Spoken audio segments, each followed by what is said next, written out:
Welcome to the 359th of the COVID calls. This is a daily discussion of the COVID-19 pandemic with a diverse collection of disaster experts. My name is Scott Gabriel Knowles. I'm a historian of disasters at the Korea Advanced Institute of Science and Technology. I'm coming to you live from Daejeon, South Korea.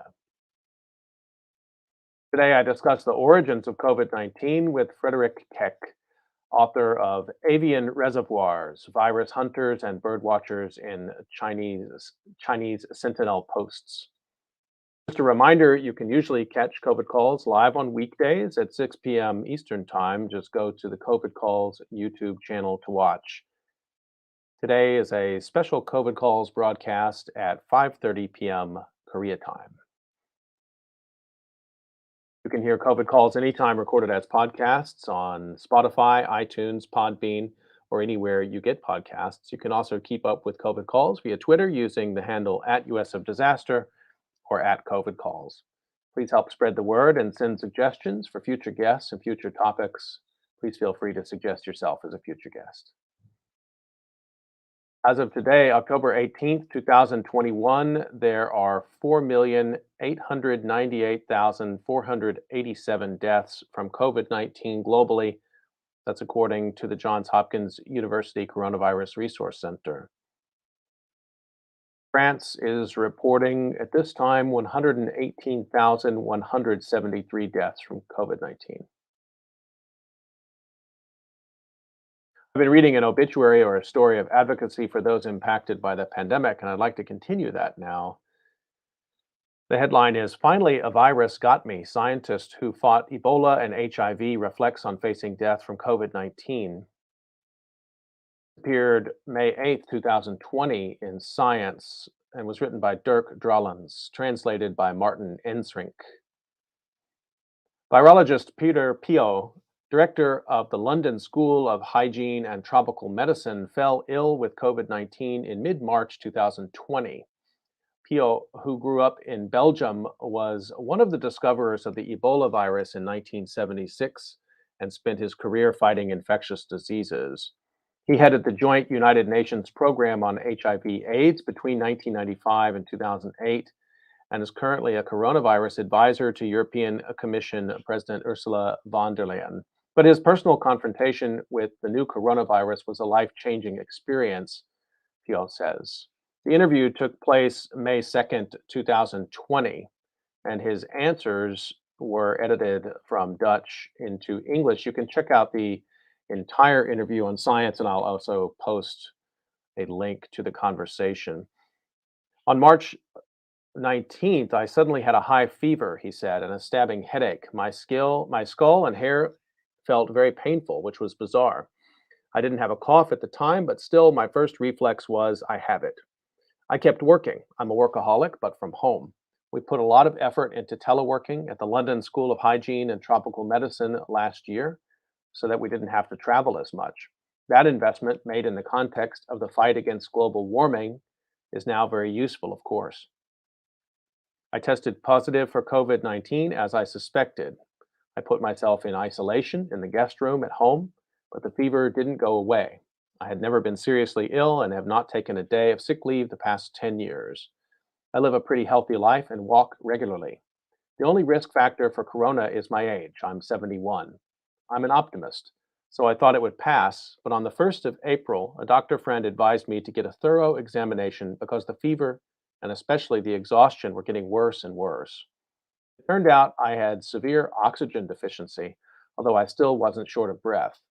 Lung images showed I had severe pneumonia, typical of COVID-19, as well as bacterial pneumonia. I constantly felt exhausted, while normally I'm always buzzing with energy. It wasn't just fatigue, but complete exhaustion. I'll never forget that feeling. I had to be hospitalized, although I tested negative for the virus in the meantime. This is also typical for COVID-19. The virus disappears, but its consequences linger for weeks. I was concerned I would be put on a ventilator immediately because I had seen publications showing it increases your chance of dying. I was pretty scared, but fortunately, they just gave me an oxygen mask first, and that turned out to work. So I ended up in an isolation room in the antechamber of the intensive care department. You're tired, so you're resigned to your fate. You completely surrender to the nursing staff. You live in a routine from syringe to infusion, and you hope you make it. I'm usually quite proactive in the way I operate, but here I was 100% patient. I shared a room with a homeless person, a Colombian cleaner, and a man from Bangladesh, all three diabetics, incidentally, which is consistent with the known picture of the disease. Days and nights were lonely because no one had the energy to talk. I could only whisper for weeks. Even now, my voice loses power in the evening, but I always had that question going around in my head. How will I be when I get out of this? After fighting viruses all over the world for more than 40 years, I have become an expert in infections. I'm glad I had corona and not Ebola, although I read a scientific study yesterday that concluded you have a 30% chance of dying if you end up in a British hospital with COVID 19. Again, this is reported from springtime of 2020. That's about the same overall mortality rate as for Ebola in 2014 in West Africa. That makes you lose your scientific level headedness at times and you surrender to emotional reflections. They got me, I sometimes thought. I've devoted my life to fighting viruses, and finally, they get their revenge. For a week, I balanced between heaven and earth on the edge of what could have been the end. I've always had great respect for viruses, and that has not diminished. I've devoted much of my life to the fight against the AIDS virus. It's such a clever thing. It evades everything we do to block it. Now that I have felt the compelling presence of a virus in my body itself, I look at viruses differently. I realize this one will change my life. Despite the confrontational experiences I've had with viruses before, I feel more vulnerable. An interview in Science magazine from the spring of 2020 with Peter Pio, and you can check out the entire interview at Science, and I'll also post that link.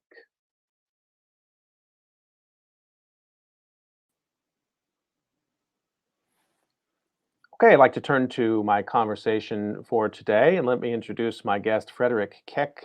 He's a senior researcher at the Laboratory of Social Anthropology, CNRS, Collège de France, EHESS. After working on the history of social anthropology and contemporary biopolitical questions raised by avian influenza, he was the head of the research department of the Musée de Quai Branly between 2014 and 2018.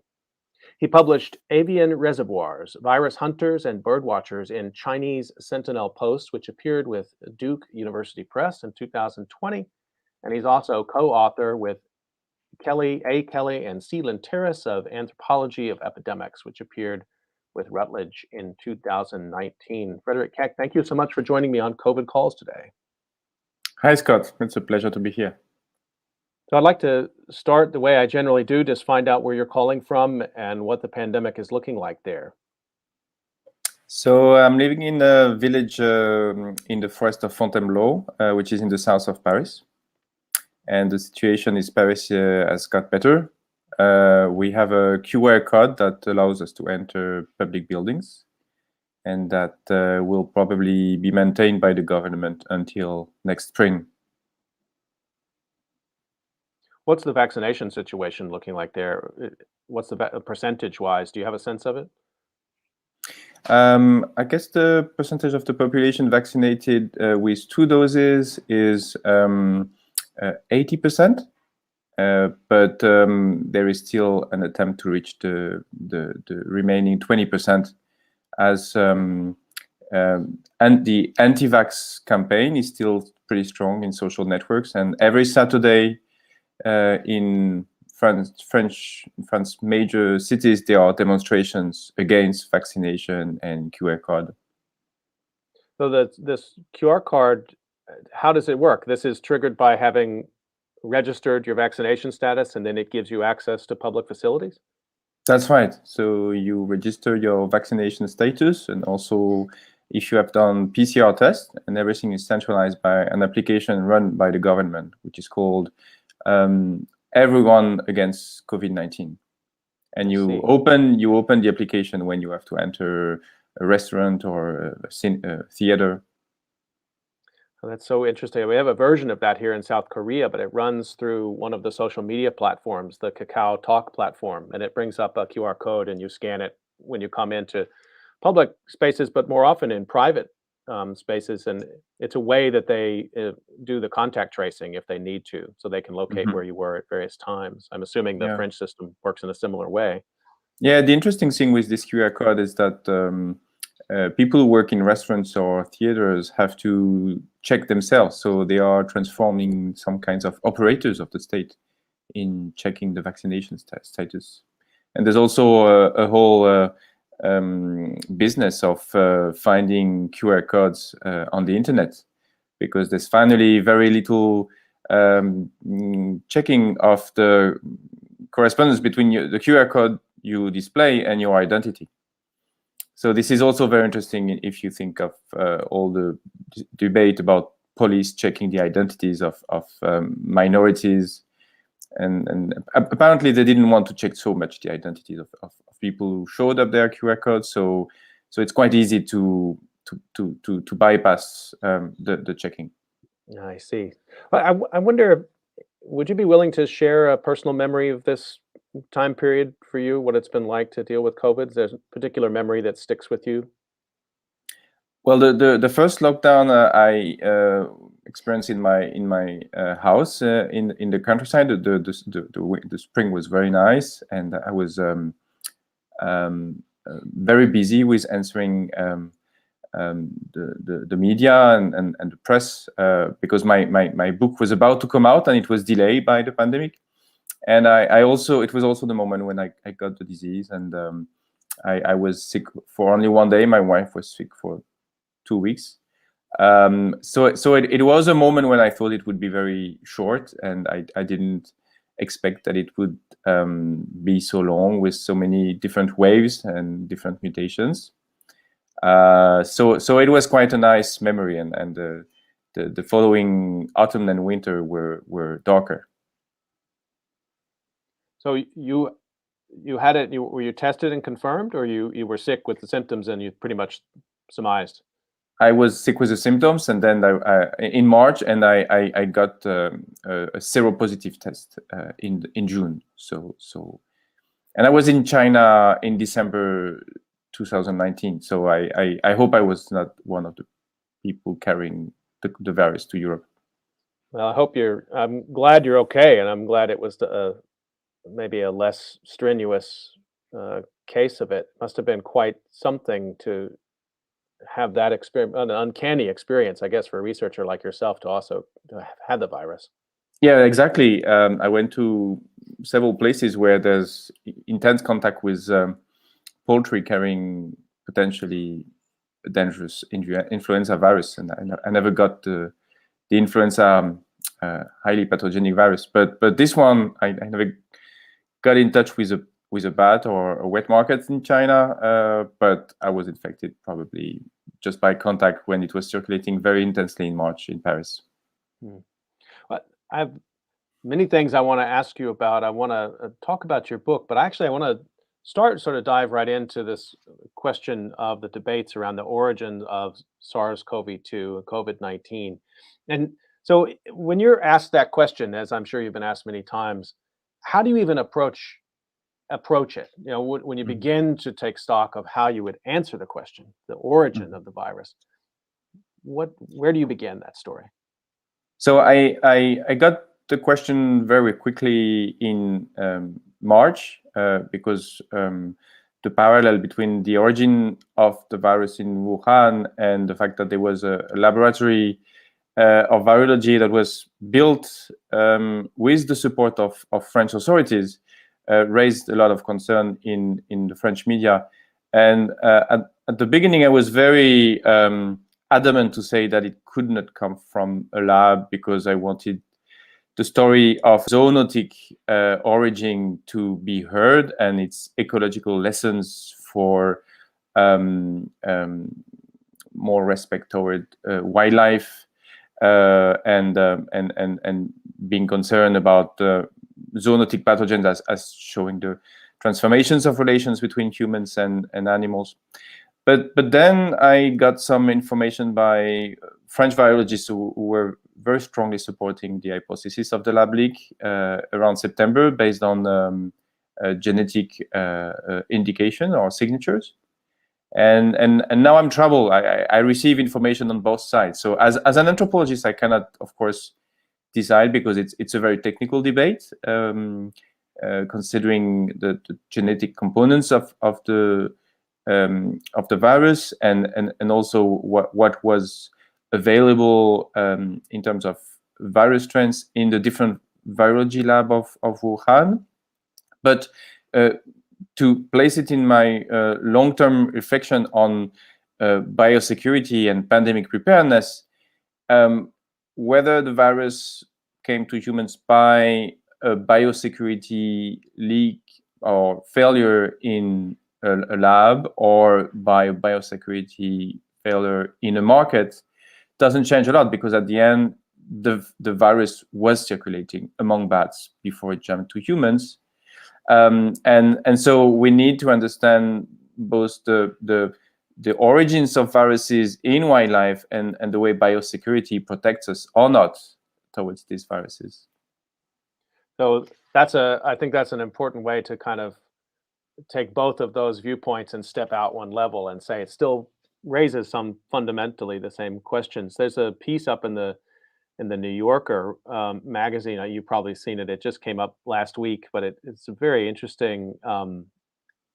Basically, that it's trying to take stock of the evolving lab leak theory discussions, and it says in the piece, I'm just going to quote one sentence from it because it's very nicely said, but it says the lab leakers tend to be more interested in biosecurity, transparency, and human hubris. But on the natural origin side, most people have done the kind of field and lab work that the Wuhan Institute of Virology pursued, and they're regularly bowled over by nature's endless diversity. I don't want to force you to choose a side, but I mean, where do you place yourself in among those as an anthropologist? So the lab leak hypothesis or the market hypothesis are two ways to attribute responsibility for what is actually a worldwide disaster. But the responsibility of people who have to check biosecurity rules in laboratories is easier to pinpoint, because it's actually humans carrying and handling dangerous pathogens. Whereas the responsibility of those who handle markets, or who also go to caves where they sample viruses is much more difficult to trace, because you don't know at which point a mistake has been made. So at the end, I think it's important to raise questions of responsibility at a larger level, at the level of the impact of the human species on other species, of which zoonotic pathogens are symptoms in a more general sequence. And we're talking here about the livestock revolution in the last 50 years. And the emergence of zoonotic pathogens as a consequence of this livestock revolution. Well, I think we'll come back to this. I wanted to just kind of get your first pass at that question, and I appreciate your thoughtful answer. I want to talk now about your book, which came out last year, Avian Reservoirs, Virus Hunters and Bird Watchers in Chinese Sentinel Posts. It's really, I mean, I haven't had a chance to read it yet, so I'm really excited to read it. But just looking at what you have done with the book and your approach, a sort of ethnographic approach, is really fascinating and important. So can you just sort of lay out some of the what you were trying to accomplish with the book and your methodology of doing it? So the book is based on almost 15 years of research with virologists, both in Europe and in China, particularly focusing on Paris and Hong Kong as my two main sites. But I've been traveling a lot with virologists all around Asia and all around Europe. So it's a comparison about on the treatment of zoonotic pathogens in Europe and Asia. And it starts from a reflection on the precautionary principle as a way to manage mad cow disease in the 1990s. And at the same time, the way Chinese authorities managed the first outbreaks of avian influenza in Hong Kong, H5N1 in 1997, particularly with massive killings of birds. And what was justified by the precautionary principle in Europe was a way to reassure consumers on the protection by the state, was justified in China by the principle of preparedness. And I compare precaution and preparedness as two major strategies to mitigate risk on one side by extrapolating risk or accentuating risk, and on the other side, managing disasters as events with a low probability and catastrophic consequences. And so I try to see how Chinese authorities, but also Chinese ordinary citizens perceive this idea that when a bird gets sick, the world is at risk of a pandemic. So how did you come into that? You came into that as out of interest in zoonotic spillover, or as an interest in preparedness and precautionary, more on the disaster research and risk side? How did you find your way into this topic? Well, I had a more general interest on comparing Asia and Europe in terms of managing nature, thinking about events, and that's philosophical training. But then I was also trained in the anthropology of biopolitics as a way to governmentalize life. And I was interested to follow rules of biosecurity as they travel between the US after the fear of bioterrorist attack in the beginning of the year 2000 to Asia with the SARS crisis in 2003. And I had a personal interest in understanding what happened at the beginning of the year 2000 between the terrorist attacks in New York and the SARS crisis, which was perceived as a kind of Asian 9/11. So looking at biosecurity as a way to globalize forms of anticipation, and at the same way to anchor these forms of anticipation in relation to nature that are different. And that's how I do a kind of anthropology of globalization, but with an interest for local forms of perception of nature. And that's why working with virologists in Hong Kong after the SARS outbreak, I was interested to see how they collaborate with bird watchers. I mean, that must have been quite an awakening when you saw those kinds of combinations. I wonder if you can say a little bit about that and what that field work was like. I mean, did you find yourself in the field where bird watchers and virologists are actually collaborating and sharing notes? Yes, I was visiting Hong Kong, following virologists and bird watchers, and there's actually a lot of places where biologists are interested to follow migratory birds or resident birds. I also spent a lot of time looking at poultry farms and poultry markets. So I was fascinated to see how the Hong Kong territory which is often perceived as a place for trade, was also a place with intense human-animal interactions. So in that context, let's talk about bats a little bit. I mean, is that part of the discussion? I mean, when I've been reading about the lab leak theory, one thing you immediately discover is how many virologists, particularly, I guess, in China, although in other parts of the world themselves, have to become sort of bird watchers, and then they have to become bat experts, and then they have to become cave experts, and then there's sort of like layers and layers of expertise and training, and they're often relying on local people to know where to go find these bats, to know how to find them, how to capture them.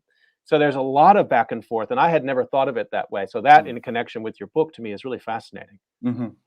Yeah, exactly. I was also fascinated by this transformation of virologists into bird watchers and then bat catchers, because if you think that these flying animals tell a lot about the circulation of viruses in the wild and then into big cities, then that constrains virologists to think like animals in some way. That is, to anticipate their movements and understand how viruses react to the different physiologies of birds and bats. We have heard since Nipah and SARS that bats carry a lot of viruses that are pathogenic in humans because their immune system is not the same.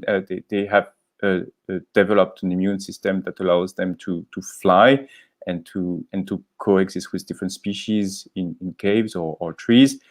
So actually, this connection between virology and ecology was a good lesson for me, because virology is often described as a science to make war with viruses, and in the knowledge that they produce about birds and bats, virologists have turned these animals into allies of humans in the war against viruses, and that's what I call the sentinels. The sentinels are these animal species that are on the frontier, on the battle line with viruses, and they carry the signs of viruses as a way to warn the humans against pandemic futures. Just a reminder to everyone that you're listening to COVID Calls. I'm talking today with Frederic Keck about his recently published book, Avian Reservoirs, Virus Hunters and Birdwatchers in Chinese Sentinel Posts, and other topics as well. So let me just, I guess, a question I've been asking authors who brought books out at this time. What was it like to bring a book out in the middle of the pandemic? So the book in English appeared in January, and as an academic book, it had its own life. So I was invited to give talks about it by colleagues in universities across the world. But I was not really touched by the media, except I think the New York Times called me once or twice. And by contrast, I could see that books in France have a much more important presence in the media. The book came out in French in June, and I was invited a lot because the author was French, of course. But there was a kind of expectation that I would give the kind of moral lesson about the pandemic by publishing a book, and I was presented in the French media as someone who knew about the pandemic before it happened, which was not the case, because I was, as an anthropologist, I'm trained to be skeptic about pandemic warnings. But it's true that there were very few experts on pandemic viruses from China in France, by contrast with, of course, the English-speaking world, where we are a lot, and I'm just an observer. I saw some of this media, and I was fascinated by it and your response to it. I mean, disaster researchers in many fields, but particularly in this case, people who know the history of virology, or maybe know the history of that laboratory in Wuhan, or Wuhan more generally, they have been kind of treated as clairvoyant in this time, which is not necessarily what you want to be, but at the ssame time, it's a pleasure to be asked, right? Yeah, exactly. My effort as an academic was to reinsert pandemic among other disasters for which there was technological knowledge produced in the last 50 years, and so I'm in some way I'm a part of this field of disaster studies, bringing pandemic of avian influenza as just one case, and I study how experts make prophetic claims about the future, and also use technologies that actually change the world even before the disaster happens. So, for example, by killing chickens to avoid the transmission of viruses to humans, or by simulating an influenza pandemic in hospitals or in markets. You change the way these institutions are made. So disaster preparedness has actually changed the world before the pandemic happened. And now I'm also considered by an experts on how should we be more prepared. And I think preparedness is a norm that has already changed the world, and that will continue to change the world. And I cannot tell how we can be better or less prepared. Let's come back to Wuhan then. And you published a piece. It's a really good article, and everyone should check it out. And I'll put the link up. It's in the conversation. You published this Mhm, very early on, February 2nd, mhm, 2020. The title is Wuhan Coronavirus Crisis Management is a Test to Xi Jinping's Powers. And one of the things I really like about this piece is that you develop a history of Wuhan. mhm, And so we come to actually understand the place of Wuhan in Chinese contemporary history. So instead of just starting the story with the Wuhan Institute of Virology, we get a broader, I think, social context to understand what it meant to lock down Wuhan. And I think it's an important correction to the way a lot of the so-called lab leak has been reported in United States media, which is a kind of a did they or didn't they story, mhm, which unfortunately is an inheritance of a way that President Donald Trump talked about it. Without this broader sense of even where Wuhan was, it's mhm. just, some place in China, and that's about as far as you have to go with it. So I really like the way you approach the article, and I guess I wanted to ask you why you think that background is important, or what we can learn by knowing a bit more about the history of Wuhan, its place in China, as we think about COVID-19. Mhm. So my first hypothesis when I heard in January that Wuhan was the site of a new SARS coronavirus was that Wuhan would be taken by the Chinese government as a sentinel post for coronaviruses, in the same way as Hong Kong had been taken by the WHO as a sentinel post for influenza viruses. In a way that actually led Hong Kong experts to find the animal origins of the SARS coronavirus in 2003.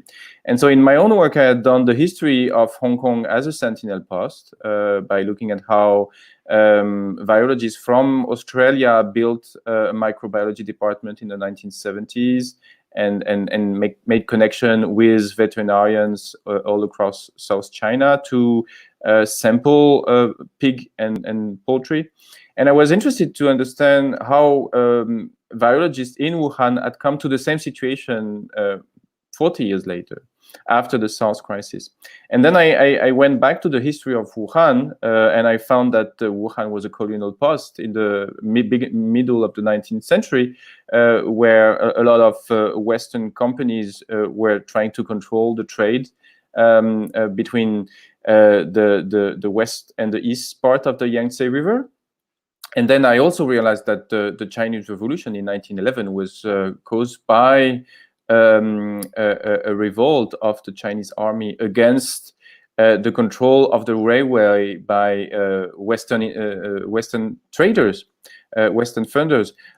So I realized that the collaboration between France, US, and China in the building of a virology lab in Wuhan to sample bat viruses was part of a very long history of collaboration between China and Western investors, and so we needed to understand what worked and what didn't work in this collaboration, but in a longer term period.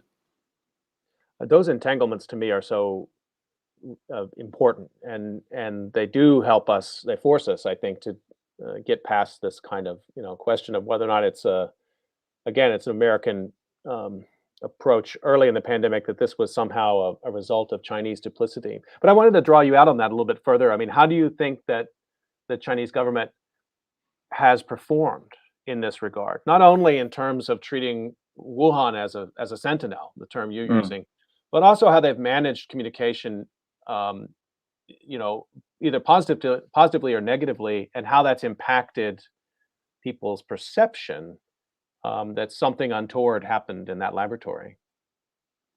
Right, so we can say that Wuhan has failed as a sentinel of bad coronaviruses, because a bad coronavirus has emerged in the city where detection was supposed to be made, and that's the historical fact.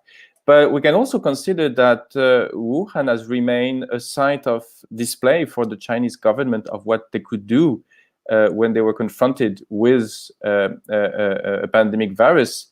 And we must remember that Wuhan was also a site of disaster management in the 1920s when there were massive floods. And so the idea of reacting to disasters with a strong collective effort is part of the history of Wuhan. So we can understand the lockdown of Wuhan and the whole Hubei province precisely as a way for the Chinese government to show to the rest of the world that they were able to manage this kind of pandemic virus, because they had the tools to control their society, to tell people to stay at home with all these drones flying in the desert streets of Wuhan, telling people not to come out.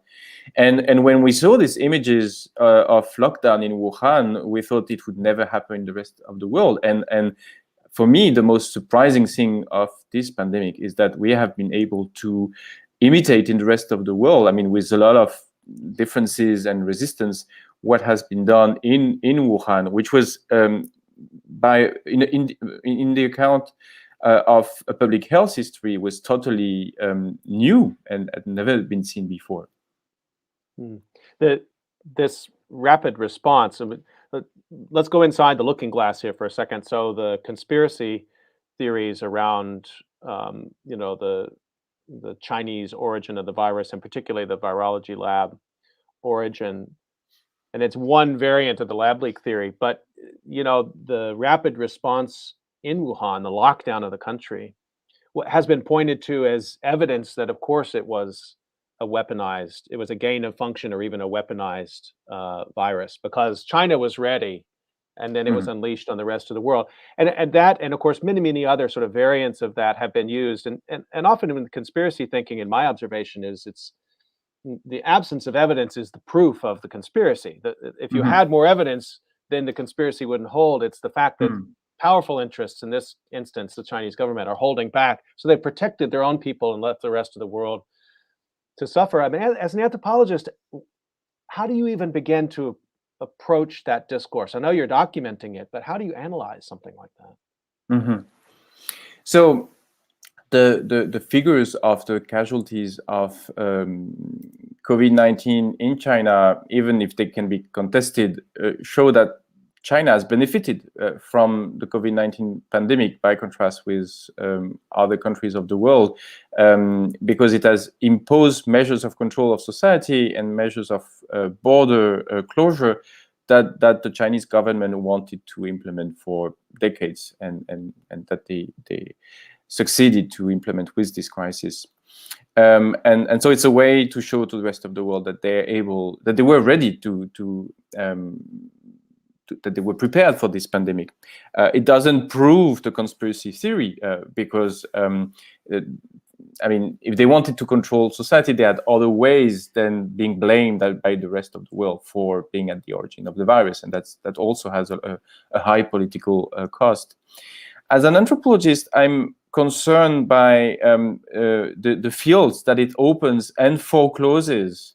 So I worked particularly on poultry markets in Hong Kong as a place of intense concentration of experts in measuring risk of transmission, and I got some funding to do the same kind of work in China for wet markets, documenting the recent history of wet markets and their transformation by the management of COVID-19.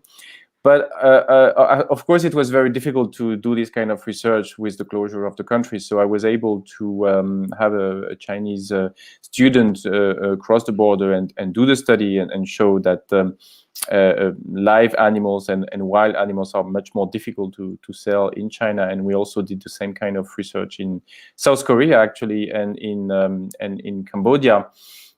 So as an anthropologist, I'm interested to see how markets have changed and conditions of access to fieldwork have changed because of the pandemic. But I cannot tell the story of how the virus has emerged, because that's a geopolitical story that will be told in the next decades by historians. Does that mean, do you think that the Chinese government has said that the wet markets now are no longer they're all closed, and that even the market in Wuhan that some have pointed to as maybe the origin point, although there's still speculation about that too, that one was closed very early in the pandemic. And so this opportunity for continued investigation and I guess going forward, continued surveillance, as you've talked about, that's now foreclosed? Or do you think that it's a matter of time and then these markets reopen and they resume this sort of form of surveillance? Well, there is evidence that the Wuhan market, the Huanan seafood market, is not the source of the pandemic because the animal species that were sold there was not the kind of species that could carry the coronavirus. There's a team that was doing a study of tick transmission in this market and who showed a wide range of wild species, but not the ones that carry the coronavirus. But this kind of surveillance of animal markets that has been done in China for the last 20 years will be more difficult to implement, and there will be probably a lot of smuggling of selling live or wild animals. What I try to show is that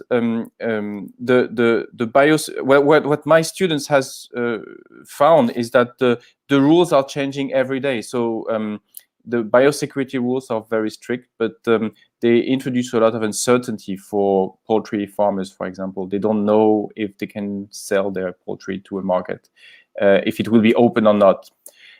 So it will create a lot of economic instability in the country. And just to come back to back to the sort of lab leak discussion, I mean, in a broader sense, how important is it to you to discover a sort of patient zero, or to actually pinpoint this sort of moment of zoonosis? Is this something that you really worry about, or is it something that ultimately, I mean, they're going to continue to try to find that, but how invested are you in the answer to that kind of narrow question? That's not the kind of question I'm trying to answer. Anthropologists and historians have been quite critical of the hypothesis of the patient zero that has been built for the AIDS pandemic, and can now be criticized because, well, this Stuart Guyton Dugas was not the actual patient zero, and it was a failure of administration to call him patient zero. So it's very easy for the media to tell a story from the patient zero as a kind of origin of a pandemic. But for historians and anthropologists, it's much more important to understand the social and ecological conditions of emergence of new pathogens and see how they can be changed by the rules that will be taken after the pandemic. Hearing your answer to that, it kind of tells me also that people, you said you've been asked about the lessons of preparedness, building on this case. I really appreciate the way you just very clearly answered that that question, and that must be the kind of advice I assume you're giving to public officials who've asked you about this. In other words, how do we build on what happened in Wuhan as a way to think about pandemic preparedness in France? Yes. So when the media talk about being more prepared, it often means for them closing our relation to nature and building safe cities, safe airports.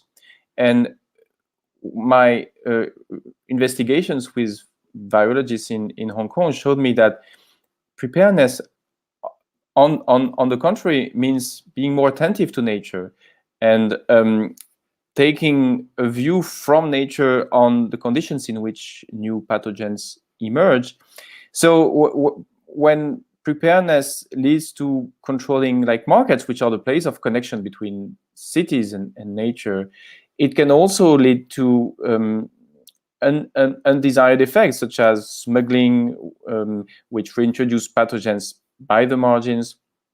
So my view is not to say we should be more prepared, but rather we should understand the effects of preparedness on our relation to nature, and maybe also understand preparedness as a new relation to nature, where we anticipate the next disasters coming from our impact on nature. Thank you for that answer, and I also this becomes a question around translation. I think, translating from the kind of research you do to the kind of language that policymakers want to hear, because even Mhm. you're describing, the media needs to tell a story relatively quickly. It needs to have good guys and bad guys. It needs to have discrete things that politicians can do and can be held accountable for. But in COVID calls discussions I've had with many people on this topic, they talk about the concept of the Anthropocene, or more generally, that we live in a many ways a human constructed globe now, in which humans and non-humans are constantly interacting, and more all the time. And so when you present that to a policymaker and say this is the reality of our times, it maybe is hard for them to know how to act on that. Mhm. Mhm.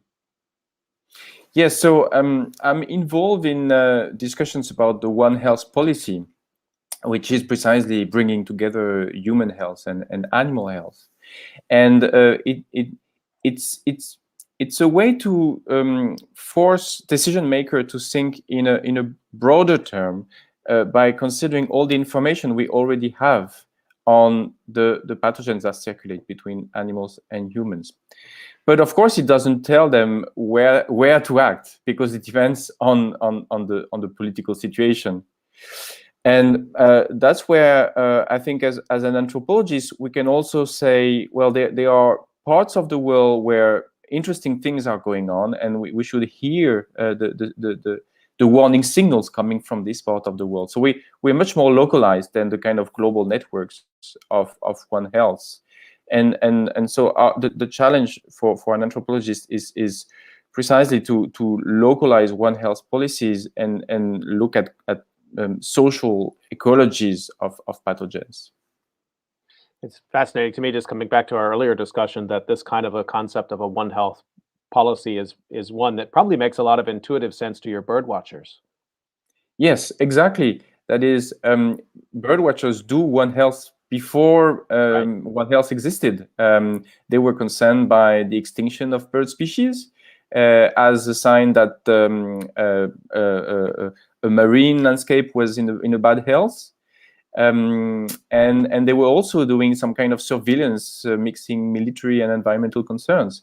So it's precisely the kind of thing I'm doing, is to show that preparedness also must involve local actors such as environmental associations, but also poultry farmers or market retailers. It seems that that's exactly the kind of research we're going to need. But do you think we're going to get past these studies? The Biden administration has done a study, for example, and came to an ambivalent conclusion again about the lab leak and gain of function research. And I think it was quite narrowly drawn. I mean, they want to be able to give an answer that then can.